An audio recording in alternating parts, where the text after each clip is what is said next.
Passion d'entreprendre. Passion d'entreprendre. Passion d'entreprendre. Salut, c'est Seb Sullivan. Dans Passion d'entreprendre, on parle de tous les sujets qui concernent les entrepreneurs qui nous racontent leur parcours. Mon objectif est de rencontrer en face à face des gens investis et passionnés dans leur façon d'entreprendre. Dans ce 25e épisode, on échange avec Maude, qui est fondatrice de la start-up MyClinica. Elle est également vice-présidente à la French Tech Bordeaux. On parle avec elle de son parcours et de sa vision d'entreprendre. On finira comme d'habitude l'émission avec la citation du soir. Bonne écoute à tous. Bonjour Maude, comment t'es venue l'envie d'entreprendre ? Je pense que ça a été plus une évidence qu'une envie. Depuis que je suis toute petite, à chaque fois que je rencontre un problème ou une difficulté, j'ai envie de trouver une solution. Donc je sais que post-ado, vers 17-18 ans, j'avais mes premières idées de boîte. Oui, ça a été plutôt une évidence. Et l'envie d'entreprendre justement en tant qu'adulte, t'es sorti directement de tes études, t'as eu envie de franchir le cap ou t'as fait un parcours un peu en mode salarié et puis après t'as basculé parce que t'avais ça en toi ? Je suis allée du côté lumineux de la force. Non, j'ai pas eu. Enfin, clairement, quand j'étais étudiante, j'avais des idées, j'avais envie et j'avais peur. Donc non, je ne l'ai pas fait direct. J'ai eu une très chouette carrière pro. J'ai passé à peu près une petite quinzaine d'années sur des postes de direction commerciale, direction développement. J'ai aussi accompagné pas mal de dirigeants. J'ai fait pas mal d'accompagnement d'humains sur le côté professionnel. Alors, on parle aujourd'hui de coaching. À l'époque, le terme n'était pas du tout à la mode. C'est pour ça que je parle d'accompagnement. Mais ouais, non, j'ai eu une très chouette carrière pro. Toujours sur le sales, toujours sur le développement. Donc voilà. Et puis un jour... je suis tombée malade et on m'a dit si c'est le cancer que l'on pense que vous avez, alors il vous reste 6 mois. Et je suis passée d'une phase de vie où j'avais envie d'être la meilleure, de gagner des contrats, de réussir, à une phase de vie où j'avais envie de vivre. Donc oui, la vie a reparamétré certains de mes choix professionnels, on va dire. Et donc t'as voulu lancer ton entreprise. Comment est née MyClinica ? Donc, comment est venue l'idée et comment ça s'est développé ? MyClinica, comme très souvent dans l'ambiance start-up, c'est lié à une histoire de vie. Donc encore une fois, la maladie. Moi, je me suis sentie bénie d'être en ville, parce que si j'étais tombée malade dans mon village où il y a plus de vaches que d'habitants, là où habitent encore mes parents, j'aurais clairement pas eu les mêmes chances. Parce que indépendamment du fait de me faire opérer, 5 fois en 3 ans, il y a tout ce qui se passe autour de l'opération. C'est-à-dire que, ok, merci le médecin généraliste, merci le chirurgien, mais après, il y a tout l'accompagnement. Donc, il y a des aides-soignantes, il y a des infirmières, il y a des kinés, des ostéos, des thérapeutes de l'accompagnement relationnel qui sont indispensables. Et à ce moment-là, je me suis dit, mais en fait, je veux plus jamais qu'on dise à une gamine de 27-28 ans, bonjour, tu vas mourir dans 6 mois, parce que déjà, c'est pas cool. J'avais pas le temps de mourir. Et là, je me suis dit, mais en fait, on est très... médecin, on est centré médical pur, alors qu'en fait il y a tout le reste. Et à l'époque, Madame Solution réapparaît et je me dis mais c'est pas possible, je veux créer une méthode de médecine. Autant vous dire, enfin c'est super égotique parce qu'on ne crée pas une méthode de médecine, on peut s'inspirer de courants qui ont existé, comme typiquement Hippocrate de Cos, le papa de la médecine traditionnelle. Il était aussi hygiéniste, causaliste et naturopathe. Donc, j'ai un peu regardé qui était le papa de la médecine dite moderne. Et puis, je me suis inspirée de ces mouvements et j'avais l'ambition de créer une méthode de médecine qui s'appelait médecine inclusive. Alors, à l'époque, il n'y avait pas, on est en 2014-2015, en 2013, 2014, 2015, 2016. Autant dire qu'il n'y avait pas du tout de consonance genrée ou sexuelle ou quoi que ce soit. Inclusif, ça veut dire inclure l'ensemble. Écoute, en 2018, je découvre aux États-Unis la médecine intégrative. Et là, je me dis, mais c'est ça dont j'aurais eu besoin quand mon corps a lâché. Et là, j'ai découvert cette médecine intégrative qui reprenait tout ce que moi, j'étais en train de mettre en place.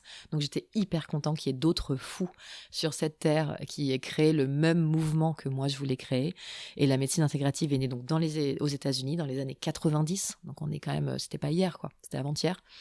Et c'est une méthode qui est prouvée scientifiquement et qui combine les médecines dites modernes, donc le fameux médecin généraliste et le chirurgien qui m'ont vu tant de fois, avec toutes les pratiques de bien-être. Donc tout ce qui va être soin, que ce soit complémentaire et ou alternatif, où finalement c'est une méthode qui est centrée sur le patient et non plus sur la pathologie. Donc, je vais donner un exemple qui est un peu cru, hein, mais ce n'est plus vous m'amenez la 406 au bloc, donc on va tuer sa tumeur, parce que la 406, en fait, c'est une patiente, c'est Maud. Et Maud, elle n'a pas du tout envie de rester au bloc. Enfin, elle a envie d'en sortir en pleine forme. Donc, la tumeur, elle a envie qu'elle reste au bloc, mais pas Maud. Et en fait, la médecine intégrative va se concentrer sur Maud. Qui est Maud? Et pas juste sur sa pathologie. Et donc, quand tu as trouvé, enfin, quand ça qui se passait aux États-Unis, t'as fait un copier-coller ou t'as fait un petit peu comme un cuisinier, t'as pris les ingrédients et puis tu l'as fait à ta sauce? J'aimerais te dire que j'ai fait un copier-coller. Alors, il y a des gens, il y a déjà 4 instituts, enfin déjà, il y a seulement, mais 4 instituts de médecine intégrative en France. Je ne sais pas si j'ai fait un copier-coller, en tout cas, MyClinica a pour but de favoriser la mobilité et la proximité des professionnels de santé et du bien-être. Parce que je veux vraiment rapprocher les soignants des soignés. Ce qui veut dire qu'on pourra demain évoluer en territoire rural. Parce que comme je le disais précédemment, il y a plein de gens chouettes en territoire rural. Et ces gens ont tout à fait le droit d'être soignés de la même façon que nous dans Bordeaux-Centre. Et donc, en fait, quand je suis rentrée en France, alors déjà, quand j'étais aux États-Unis, je me suis dit, mon Dieu, mais c'est génial. Je veux ramener cette médecine intégrative. Forcément, Madame Solution, j'avais les yeux qui brillaient, quoi. Sauf que cette médecine intégrative, là-bas, elle se matérialise dans des grandes cliniques de 5000 mètres carrés. Bon, ok, mais c'est pas un manque d'ambition, mais je suis pas sûre que ce soit ce dont nous ayons besoin partout autour de chez nous. Et je me suis dit, je vais créer des espaces de coworking thérapeutique qui vont être basés sur la médecine intégrative et qui vont favoriser la pluridisciplinarité. Parce que la santé est un métier passionnant, mais un peu archaïque. Il y a quand même des choses, la médecine intégrative est appelée aujourd'hui la médecine du futur. Du futur, dans les années 90, on y est, quoi. Donc il est temps d'y aller. Et cette médecine intégrative, elle correspond exactement à ce dont les praticiens ont besoin. Ils ont envie d'exercer où ils veulent, quand ils veulent. Ils n'ont pas forcément envie d'avoir un espace à temps complet. Ils ont envie d'avoir 1 ou 2 ou 3 jours par semaine dans un endroit, peut-être un autre endroit. Ils font aussi du domicile. Ils ont envie de flexibilité. 61% des médecins demandent de la liberté dans la pratique de leur exercice. Moi, j'ai envie de dire, on a besoin de médecins, ils demandent de la liberté, offrons-leur de la liberté. Assurément. Et à côté de ça, on a des ordres qui parfois sont peut-être encore un petit peu archaïques et ont tendance à considérer que le médecin de campagne doit être une évidence, sauf que le médecin de campagne, il est comme les dinosaures, il a disparu. Voilà. Donc il faut faire en sorte de plaire aux professionnels de santé et du bien-être et de faire en sorte qu'ils puissent exercer ponctuellement, facilement, qu'ils puissent se lancer où ils veulent et comme ils veulent. Et donc toi, ta fonction, la fonction de la structure, c'est de mettre en relation les gens avec les praticiens. Et comment tu choisis les praticiens? Ça veut dire que tous les praticiens peuvent venir et s'inscrire sur la plateforme? Alors, il y a deux axes sur MyClinica. Donc, il y a myclinica.com qui est le site internet, donc l'axe digital, où là, les journalistes nous ont décrit comme un Airbnb médical et bien-être. Alors, je les remercie, mais en vrai, aujourd'hui, on est plutôt un Le Bon Coin version 1995, spécial santé et bien-être. Je pense qu'il faut faire preuve d'humilité parce que le site est parfaitement imparfait. C'est moi qui l'ai fait et je suis pas dev. Dans tout ce que j'ai fait dans ma vie, clairement, il n'y avait pas de cours de dev. Et ça se voit sur la plateforme. Donc là, on a été accompagné avec des subventions. Donc évidemment, je suis très reconnaissante d'avoir été aidée et par la BPI et par la région Nouvelle-Aquitaine pour créer cette solution. Cette solution va arriver en février. Donc, je suis très, très heureuse de me dire qu'on va enfin avoir un vrai site internet qui va répondre aux demandes du marché. Ça fait quand même plus d'1 an qu'on étudie notre marché et qu'on parle à nos clients. Le marché a raison. Si le marché a raison, il faut leur demander de quoi vous avez besoin. Et donc, on est en train de construire cette plateforme. Donc, ça, c'est très cool. Et à côté de ça, il y a CoCab, qui est un service qu'on est en train de lancer. Ce sont des espaces de coworking thérapeutique, donc de medworking. Je n'ai rien inventé, j'ai ramené le terme des États-Unis. Donc de medical coworking. Et ça, c'est un tout nouveau service où notre objectif, en fait, c'est d'aider les propriétaires, les détenteurs d'espaces adaptés à la santé et au bien-être, de les aider à remplir leurs espaces de façon ponctuelle ou régulière pour pouvoir avoir bien des espaces qui sont pluridisciplinaires, qui est une véritable demande des professionnels du soin. Avec toute ton expérience, quel conseil tu donnerais à une personne qui a envie d'entreprendre? Je lui dirais quelque chose qui est anxiogène, donc il faudrait que je reformule, mais grosso modo, je lui dirais n'aie pas peur. Je pense qu'il y a il y a plein de belles énergies dans l'entrepreneuriat. C'est difficile. Tu dors plus jamais de la même façon. Tu n'as plus jamais les mêmes agendas que tes copains. Mais ça fait vibrer tous les jours. Enfin, c'est une expérience incroyable. T'as plus la même vie, assurément, mais il faut y aller. Parce qu'en fait, si tu le fais pas, tu vas regretter. Et je crois que je dirais à cette personne en face de moi, ok, tu voulais faire quoi quand tu avais 8 ans ? La petite fille ou le petit garçon de 8 ans voulait faire quoi ? Et j'écouterai évidemment sa réponse. Et en fonction de ça, je dirais, ok, si à 80 ans, je vois la version de toi à 80 ans, et si je te demande, qu'est-ce que tu regrettes ? Est-ce que tu risques pas de me dire, j'aurais dû le faire ? Et là, je dirais, écoute la version de toi à 80 ans, souviens-toi de la version de toi à 8 ans et vas-y. Il faut mieux y aller, quitte à se planter, que de ne pas le faire et vivre avec des regrets. Alors déjà, il y a une phrase que j'utilise régulièrement, c'est si on ne demande pas, on n'a pas. Et en plus, si on demande, on se rend compte que les gens ont une véritable volonté à aider. On a l'impression que non, on a l'impression que c'est pas vrai parce que dehors, on fait tous un peu la gueule, parce qu'il pleut, parce qu'on sourit pas, parce qu'on est sur notre téléphone. Mais en vrai, les gens, ils ont envie d'aider. Ce qui veut dire que ton idée, tu vas appeler des inconnus, tu vas dire bonjour, je m'appelle Maude, on se connaît pas. Moi, j'ai pensé à ça comme solution. Il s'avère que vous êtes ostéo. Et est-ce que ça vous plairait ?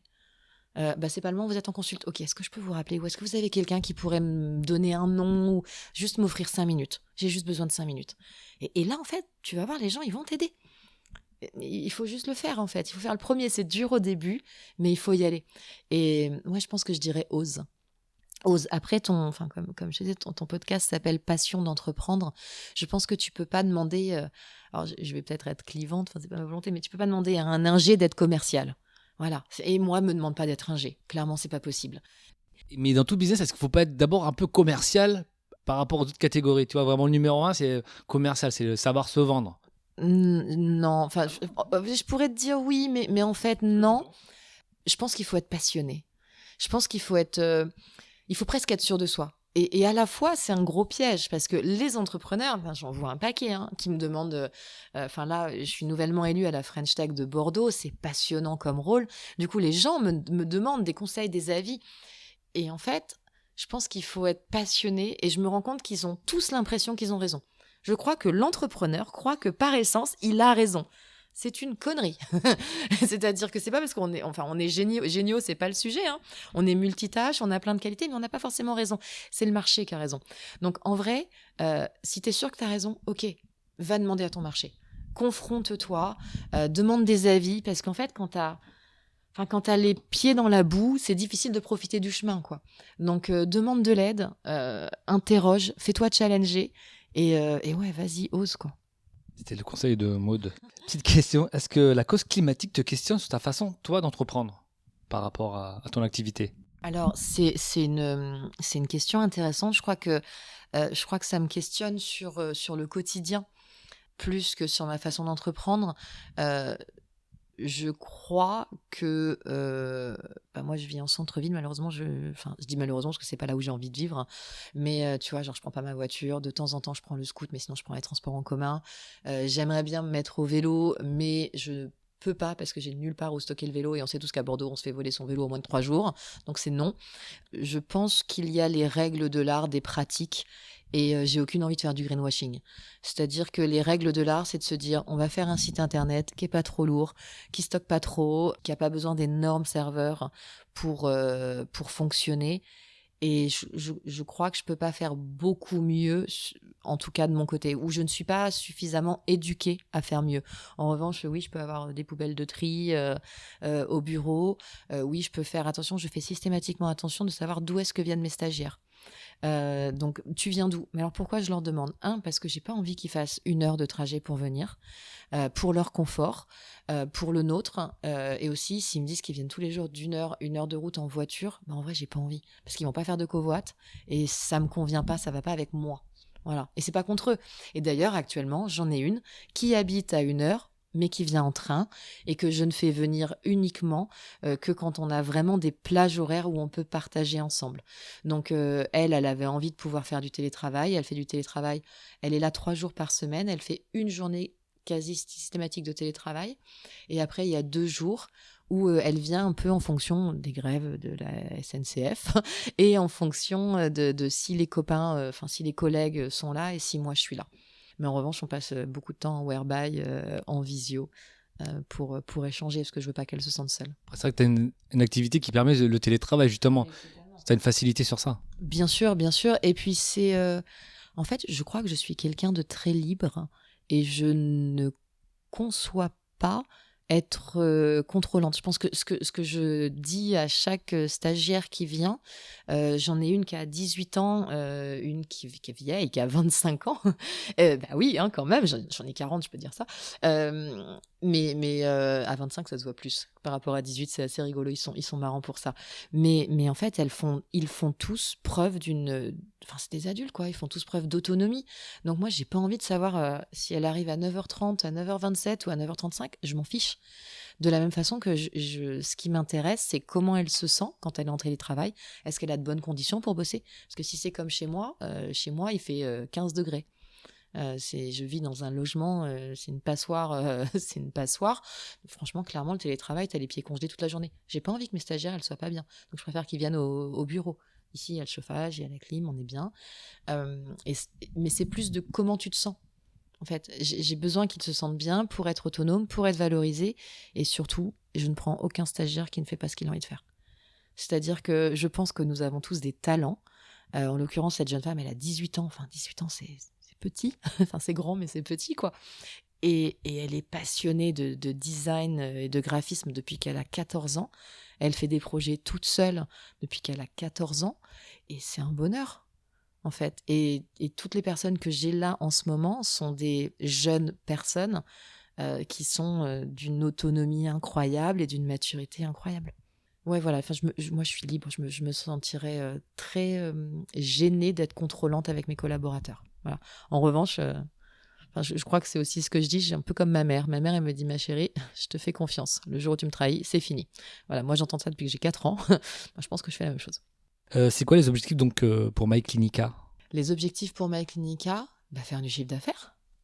Clairement, assurément. Genre, moi, j'ai pas du tout envie d'être une start-up. Je veux être une entreprise, faire du chiffre d'affaires, construire, devenir une évidence. Quand on interroge le marché, ils sont tous hyper enclins à utiliser la plateforme. Ils disent ça n'existe pas, il n'y a aucune solution pour nous. Donc, en fait, ils ont vraiment envie et besoin.